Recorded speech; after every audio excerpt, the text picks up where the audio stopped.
दोस्तों नमस्कार। आपके अपने चैनल घटना चक्र नॉलेज पर आप सभी लोगों का बहुत बहुत स्वागत है। आज हम फिर से लेकर उपस्थित हैं जो हमने पिछली 2 क्लासों में कृषि, सिंचाई तथा पशुपालन से संबंधित महत्वपूर्ण प्रश्नों पर चर्चा की थी और आज हम उसके आगे तीसरा पार्ट लेकर आए हैं, जहां पर कुछ प्रश्नों पर हम चर्चा करेंगे, जैसे कि केसर उत्पादन से संबंधित, स्टॉक फार्मिंग क्या है, रबर उत्पादन, भारत की कृषि संबंधी सभी क्रांतियाँ और उनके जनक, नकदी फसलें कौन सी होती हैं, भारत का कृषि सिंचाई या कृषि अनुसंधान कहाँ है, प्रथम पशुगणना कब हुई थी, मिश्रित खेती तथा जलवासी खेती किसे कहते हैं। तो इसी प्रकार के प्रश्नों पर आज हम चर्चा करते हैं और देखते हैं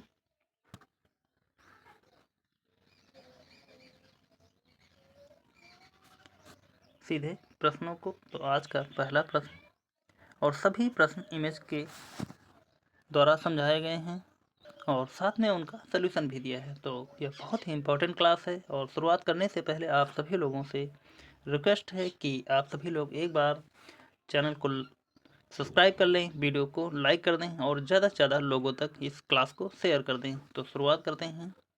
आज के पहले प्रश्न जो 31 नंबर से स्टार्ट है, दिया है निम्नलिखित में से किस फसल पर हरित क्रांति का सीमित प्रभाव हुआ।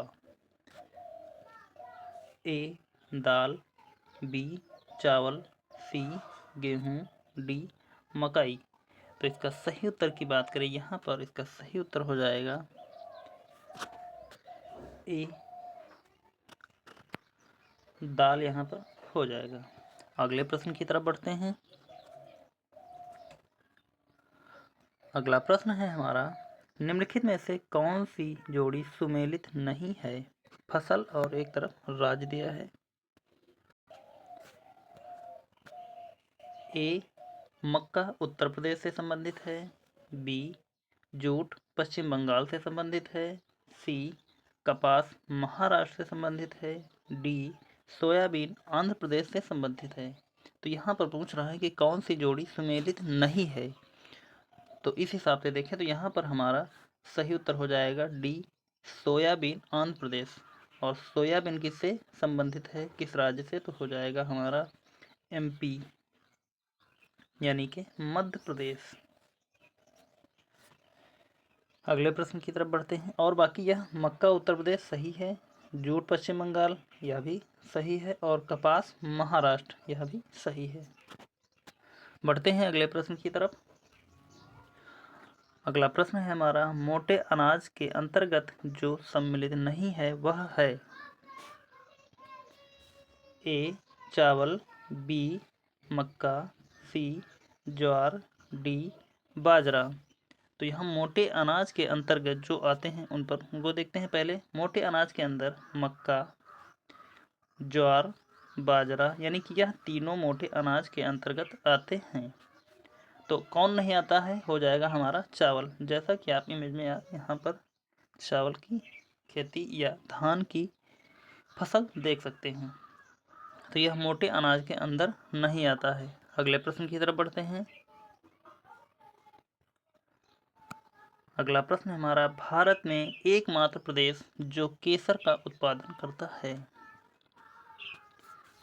ए हिमाचल प्रदेश, बी असम, सी जम्मू कश्मीर, डी मेघालय। तो यहाँ जो केसर का उत्पादन करता है वह हो जाएगा हमारा सी जम्मू कश्मीर। आगे बढ़ते हैं और देखते हैं इसके थोड़ा सा सॉल्यूशन को।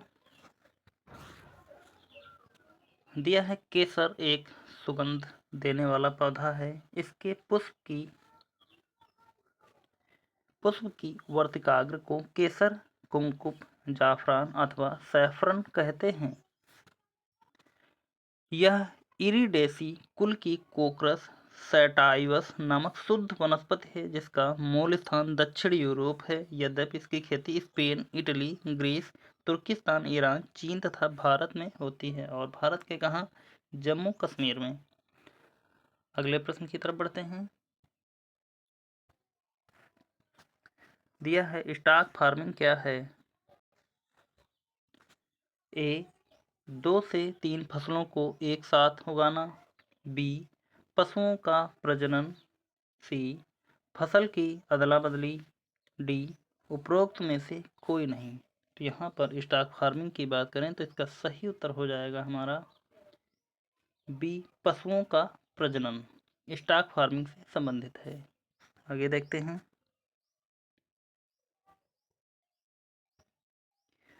भारत द्वारा आयातित कृषि वस्तुओं में पिछले 5 वर्षों में निम्नलिखित में से किस एक का मूल्य के आधार पर अधिकतम आयात रहा है? ए मसाले। बी ताजे फल। सी दलहन। डी वनस्पति तेल। तो भारत द्वारा आयातित कृषि वस्तुओं में पिछले 5 वर्षों में जो किस एक मूल्य के आधार पर अधिकतम आयात रहा है, तो इसका सही उत्तर हो जाएगा हमारा डी वनस्पति तेल का आयात सर्वाधिक रहा है। अगले प्रश्न को देखते हैं। अगला प्रश्न है हमारा भारत में प्रथम पशु गणना कब हुई थी? ए वर्ष 1909 से 1910। बी 1919 से 1920। सी 1929 से 1930। डी 1939 से 1940। तो यहाँ पर भारत में प्रथम पशु गणना की बात की जाए तो इसका सही उत्तर हो जाएगा हमारा बी 1919 से 1920 में प्रथम पशु गणना हुई थी। देखते हैं आगे इसके सलूशन को थोड़ा सा। विभाग के संयुक्त सचिव जितेंद्र काल्ला ने बताया कि 2024 में 21वीं पशु गणना की जाएगी। बता दें कि प्रदेश में सबसे पहली पशुधन गणना 1919 में की गई थी। इसके बाद में अब तक 20 बार यह गणना हो चुकी है। राजस्थान में अगली पशुधन उत्पाद गणना ऑनलाइन की जाएगी। तो यह प्रश्न बन सकता है कि अगली पशुधन उत्पाद गणना ऑनलाइन कहाँ की जाएगी? तो आपका सही उत्तर हो जाएगा राजस्थान। और कौन सी गणना होगी?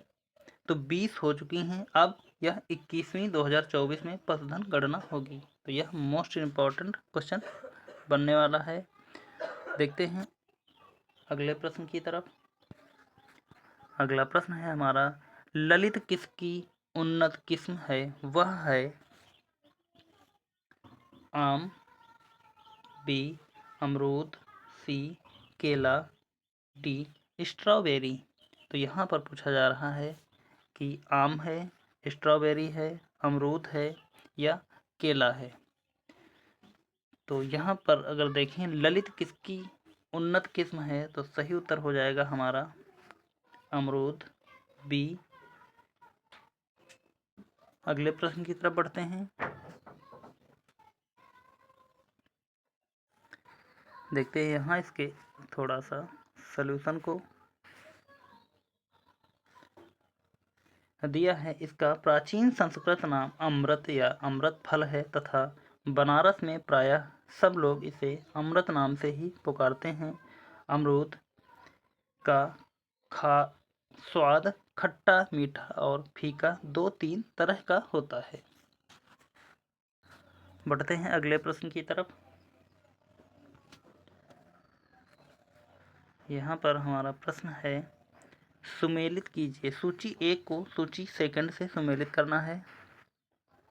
एक तरफ दिया गया है जाति क्षेत्रीय खंड, दूसरी तरफ संबंधित व्यवसायिक ढांचा। तो आइए मिलाते हैं। तो यहाँ पर देखें सबसे पहले ए का मरुत मक्कल दिया है तो यह हो जाएगा हलवा, यानी कि ए का 3 होना चाहिए। और बी देखें अगर कुरवन मक्कल की बात करें तो यहाँ पर हो जाएगा पहाड़ पर रहने वाले लोग, यानी कि पहाड़ी जन। तो ए का 3 और बी का 4 देखें तो सबसे पहले हमारा ए का 3 यहाँ पर बी वाला ऑप्शन कट जाएगा क्योंकि इसमें नहीं है और यहाँ पर डी वाला ऑप्शन कट जाएगा, यानी कि 2 ऑप्शन बचेंगे। ए का 3 और बी का 4, और यहाँ बी में देखें तो यहाँ पर 1 है, तो यह भी हमारा ऑप्शन कटेगा। इस प्रकार हमारा ऑप्शन बचेगा सिर्फ सी वाला, सी सही उत्तर हो जाएगा। आगे देखते हैं।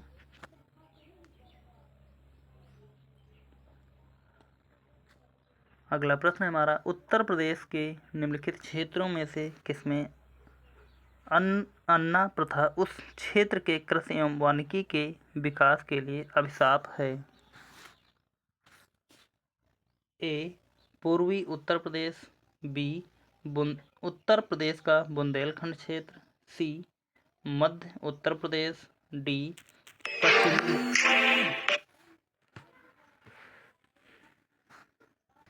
सॉरी यहाँ पर फोन बच गया। देखते हैं इसका सही उत्तर क्या हो जाएगा। तो यह क्षेत्र किसके लिए अभिशाप हो जाएगा? बी उत्तर प्रदेश का बुंदेलखंड क्षेत्र। अगले प्रश्न की तरफ बढ़ते हैं। अगला प्रश्न है हमारा, मलपुझा बांध किस नदी पर अवस्थित है? ए भरतपुझा, बी कोराईपुझा या कोरापुझा, सी मलपुझा, डी पंबा। तो मलपुझा की बात की जाए, यह बांध किस नदी पर बना है?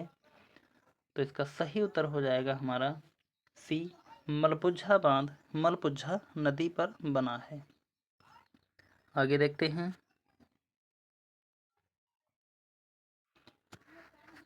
अगला प्रश्न है, निम्नलिखित राज्यों में कौन इलायची एवं काली मिर्च का सबसे बड़ा उत्पादक है? ए तमिलनाडु, बी गोवा, सी केरल, डी महाराष्ट्र। और जैसा कि यहाँ पर आप इलायची देख भी सकते हैं, दोनों प्रकार की इलायची यहाँ पर उपस्थित है। तो इलायची एवं काली मिर्च का सबसे बड़ा उत्पादक हो जाएगा हमारा सी केरल राज्य। आगे देखते हैं इसके थोड़ा सा सलूशन को। दिया है सही उत्तर केरल है। केरल भारत में इलायची और काली मिर्च का सबसे बड़ा उत्पादक है। इलायची को मसालों की रानी कहा जाता है। यह प्रश्न बार बार परीक्षाओं में रिपीट होता रहता है। तो बढ़ते हैं अगले प्रश्न की तरफ। अगला प्रश्न है हमारा, निम्नलिखित राज्यों में से कौन सबसे बड़ा रबर उत्पादक राज्य है? ए कर्नाटक, बी तमिलनाडु, सी केरल, डी महाराष्ट्र। तो यहाँ पर सही उत्तर देखें कि राज्यों में से कौन सा सबसे बड़ा रबर उत्पादक राज्य है। तो यह इसका सही उत्तर हो जाएगा हमारा सी केरल राज्य में सर्वाधिक रबर उत्पादन होता है। अगले प्रश्न की तरफ बढ़ते हैं, या इसके सलूशन को देखते हैं थोड़ा सा। केरल भारत में रबड़ का सर्वाधिक उत्पादन करने वाला राज्य है। 2018-19 के आंकड़ों के अनुसार केरल भारत में कुल प्राकृतिक रबड़ उत्पादन का लगभग 75 से 80% उत्पादन करता है। भारत में प्राकृतिक रबड़ उत्पादन के मामले में त्रिपुरा दूसरे स्थान पर है, तमिलनाडु तीसरे स्थान पर है। देखते हैं अगले प्रश्न की तरफ।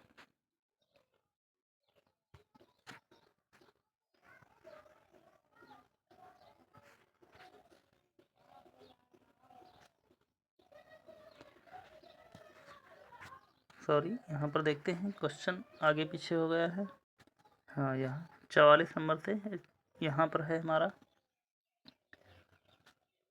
प्रश्न है, भारतीय कृषि अनुसंधान परिषद के द्वारा भारत को कुल कितने जलवायु प्रदेशों में विभाजित किया गया है? ए 12, बी 15, सी 18, डी 20। तो यहाँ पर इसका सही उत्तर हो जाएगा भारतीय कृषि अनुसंधान परिषद के द्वारा भारत को कुल कृषि जलवायु क्षेत्रों में बांटा गया है, उसकी संख्या हो जाएगी 15। और देखते हैं कौन कौन से जलवायु क्षेत्र हैं, इसके बारे में भी जानेंगे। यहाँ पर जैसा कि लिखा है, लेकिन बहुत छोटा छोटा सा लिखा है, तो इसके सलूशन को देख लेते हैं एक बार। भारत के योजना आयोग द्वारा 15 कृषि जलवायु क्षेत्रों यानी कि ACZ की पहचान की गई है। NARP के अनुसार देश को 127 कृषि जलवायु क्षेत्रों में विभाजित किया गया है। एक कृषि जलवायु क्षेत्र प्रमुख जलवायु के रूप में एक भूमि इकाई होती है जो फसल और खेती करने वालों की एक निश्चित श्रेणी के लिए उपयुक्त है। बढ़ते हैं अगले प्रश्न की तरफ। अगला प्रश्न है प्रश्न नंबर 45। निम्नलिखित में से उत्तर प्रदेश का कौन सा जिला संतरे का सर्वाधिक उत्पादक है?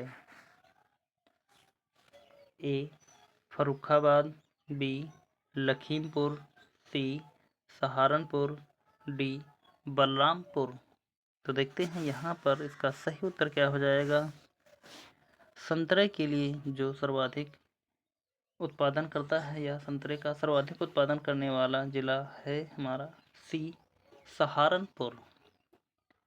देखते हैं और इसके कुछ प्रमुख तथ्यों पर चर्चा करते हैं।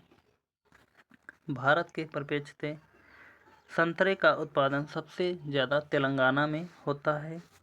25.57 लाख टन तक संतरे का उत्पादन होता है। आंध्र प्रदेश में 13.16 लाख टन, महाराष्ट्र में 4.61, मध्य प्रदेश में 1.11 और कर्नाटक में 32 लाख टन संतरे का उत्पादन होता है। देखते हैं अगले प्रश्न को।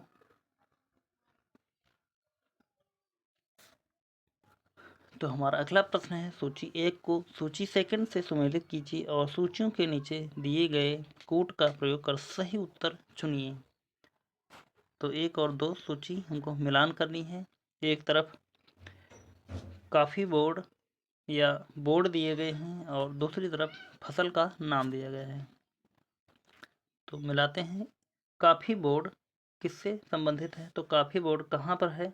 तो हो जाएगा हमारा बेंगलुरु। ए का 1 हो जाएगा। रबर बोर्ड की बात करें कि यह कहाँ स्थापित है, तो रबर बोर्ड कहाँ? केरल में है। और केरल का कौन सा जिला पड़ेगा?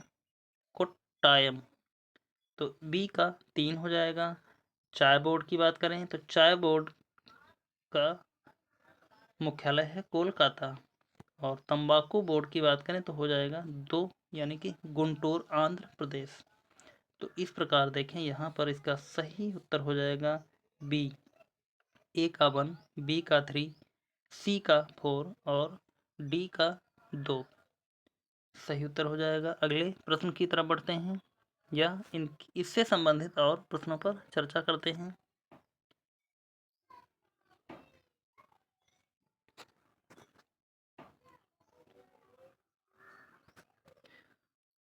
देखते हैं एक बार इन पर नज़र डाल लेते हैं। नंबर 1 केंद्रीय चावल अनुसंधान केंद्र कहाँ पर है? तो इसका सही उत्तर हो जाएगा कटक उड़ीसा। केंद्रीय कपास अनुसंधान केंद्र नागपुर महाराष्ट्र। राष्ट्रीय गन्ना प्रजनन संस्थान कोयम्बटूर। भारतीय गन्ना अनुसंधान केंद्र लखनऊ। केंद्रीय आलू अनुसंधान संस्थान शिमला है। राष्ट्रीय चाय अनुसंधान केंद्र जोरहट।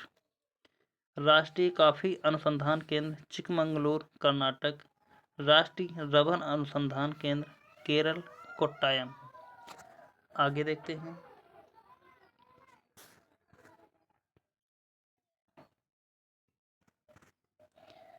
नंबर 9 केंद्रीय रेशम अनुसंधान केंद्र मैसूर। राष्ट्रीय जूट अनुसंधान केंद्र बैरकपुर। केंद्रीय तंबाकू अनुसंधान केंद्र राजमुंद्री। केंद्रीय नारियल अनुसंधान संस्थान कासरगोड।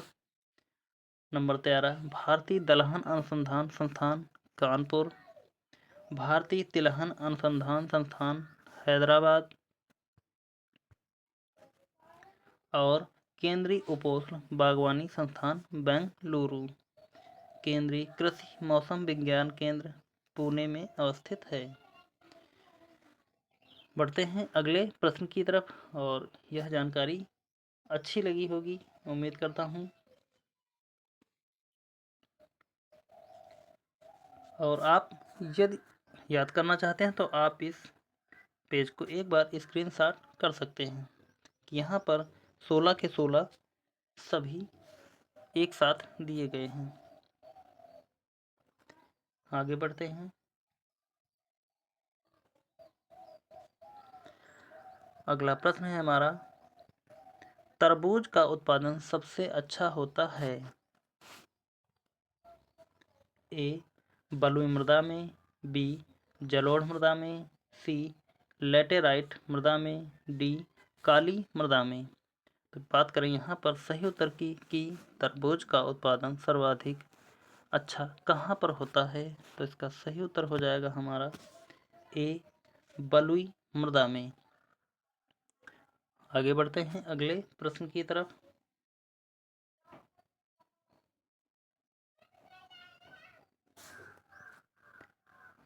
अगला प्रश्न है हमारा, तरबूज उत्पादन के मामले में यूपी जहां अच्छी मात्रा में उत्पादन करके सबसे आगे है, वहीं उसके बाद आंध्र प्रदेश जहां कुल 19.49% तरबूज का उत्पादन होता है। फिर तमिलनाडु में है जहां पर 9.77% उत्पादन होता है। उसके बाद कर्नाटक है जहां 8.9% उत्पादन होता है। फिर उड़ीसा है जहां 7.86% उत्पादन होता है। तो सबसे आगे यूपी हो जाएगा। आगे बढ़ते हैं अगले प्रश्न की तरफ। अगला प्रश्न है हमारा, नॉर्मन अर्नेस्ट बोरलाग जो भारत की हरित क्रांति के जनक माने जाते हैं, किस देश से हैं? ए संयुक्त राज्य अमेरिका, बी मैक्सिको, सी ऑस्ट्रेलिया, डी न्यूजीलैंड। तो जो भारत की हरित क्रांति के जनक माने जाते हैं नॉर्मन अर्नेस्ट बोरलाग किस देश के हैं? तो इसका सही उत्तर हो जाएगा हमारा ए संयुक्त राज्य अमेरिका से संबंधित हैं। देखते हैं आगे इसके सलूशन को थोड़ा सा। नॉर्मन अर्नेस्ट बोरलाग नोबेल पुरस्कार विजेता एक अमेरिकी कृषि विज्ञानी थे जिन्हें हरित क्रांति का पिता माना जाता है। बोरलाग उन 5 लोगों में से हैं जिन्हें नोबेल शांति पुरस्कार, स्वतंत्रता का राष्ट्रपति पदक और कांग्रेस के गोल्ड मेडल प्रदान किया गया था। आगे बढ़ते हैं अगले प्रश्न की तरफ। तो अगला प्रश्न हो जाएगा हमारा, भारत में की प्रथम चीनी मिल की स्थापना की। भारतवर्ष की प्रथम चीनी मिल की स्थापित की। देखते हैं यहाँ पर ए प्रतापगढ़ में, बी प्रतापपुर में, सी मवाना में, डी बलरामपुर में। तो यहाँ पर इसके सही उत्तर की बात की जाए तो हो जाएगा हमारा बी प्रतापपुर में प्रथम चीनी मिल स्थापित की गई थी। अगले प्रश्न की तरफ बढ़ते हैं या इसका सलूशन देखते हैं एक बार। उत्तर प्रदेश में यद्यपि देवरिया के प्रतापपुर नामक स्थान पर 1903 में ही भारत की प्रथम प्राचीनतम चीनी मिल स्थापित हो चुकी थी, परंतु गन्ना क्रय विक्रय की कोई संस्थापित पद्धति के अभाव में गन्ना किसानों को अनेकों कठिनाइयां होती थी। बढ़ते हैं अगले प्रश्न की तरफ। तो यहाँ पर हमारा प्रश्न मिट गया है, तो एक बार हम लिख लेते हैं।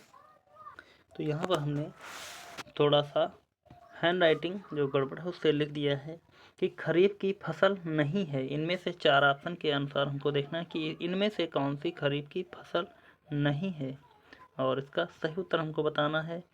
जैसे कि दिया है हमारा ए धान, बी मक्का, सी ज्वार बाजरा, डी चना मटर। तो आप सभी लोगों को पता होगा कि रबी फसल में आता है चना और मटर, तो यह खरीफ की फसल नहीं है, तो यही हमारा सही उत्तर हो जाएगा। देखते हैं इसके थोड़ा सा सलूशन को। खरीफ की मुख्य फसलें जैसे कि कपास, मूंगफली, धान, बाजरा, मक्का, शकरकंद, उर्द, मूंग, मोठ लोबिया या चंवला, ज्वार, अरहर, ढैंचा, गन्ना, सोयाबीन, भिंडी, तिल, ग्वार, जूट, सनई आदि जायद की फसल में शुष्क हवाएं और तेज गर्मी सहन करने की क्षमता होती है। बढ़ते हैं अगले प्रश्न की तरफ। कृषि जलवायु प्रादेशिक नियोजन का मुख्य उद्देश्य है। ए कृषि उत्पादन में वृद्धि करना, बी कृषि आय बढ़ाना, सी रोजगार के अधिक अवसर उत्पन्न करना, डी उपरोक्त सभी। तो यहाँ पर इसके सही उत्तर की बात करें तो हो जाएगा हमारा डी उपरोक्त सभी। कृषि जलवायु प्रादेशिक नियोजन का मुख्य उद्देश्य है कृषि उत्पादन में वृद्धि करना, कृषि आय बढ़ाना, रोजगार के अधिक अवसर उत्पन्न करना। तो इन सभी पर हम टिक लगा लेंगे क्योंकि यह तीनों सही है, इस कारण हमारा डी का सही उत्तर हो जाएगा। अगले प्रश्न की तरफ बढ़ते हैं।